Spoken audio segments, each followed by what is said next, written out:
Greetings, and welcome to A Year of Movies, a Planet Geek production. For this project, we are using the Ivan Walters reference book of 365 films to watch on the day they happened. Each day, we watch a movie associated with the date we are watching it on. And as it is the 17th of August, we are going to be watching Gung Ho from 1943, directed by Ray Enright and starring Randolph Scott. So for the brief of seconds, when I saw this as the next movie on the list, I got kind of excited at being able to watch the 1986 Michael Keaton comedy Gung Ho. But as I scrolled further on, I realized, oh, we're dealing with another war movie.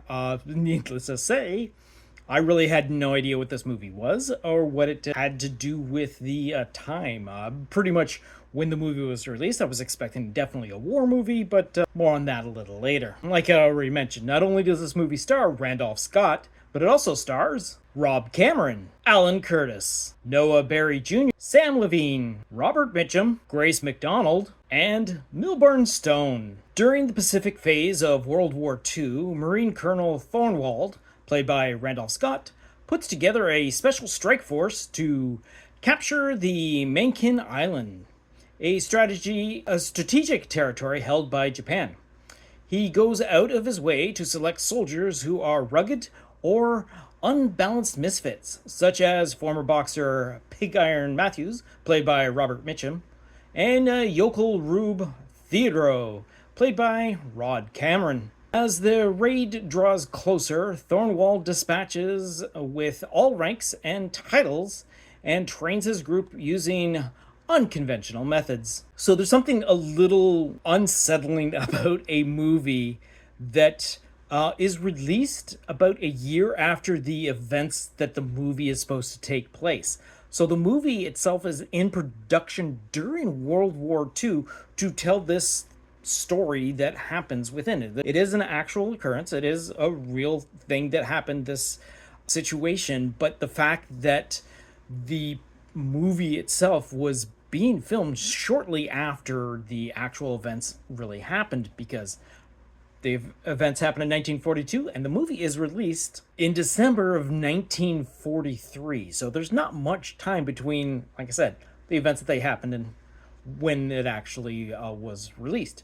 The movie itself is also kind of interesting because it has a very documentary style sort of way of telling its story, whereas in a good portion of the training sequences and all that is sort of voiceovered by a third-person voiceover by Randolph Scott to describe what's going on, to push the story further while we're seeing montage scenes go on, which happens quite a few times throughout, which again gives it that sort of documentary style. The misfits and unusual, the guys that he gets to help him out in this mission are definitely not your usual sort of soldier that would sign up for this sort of situation.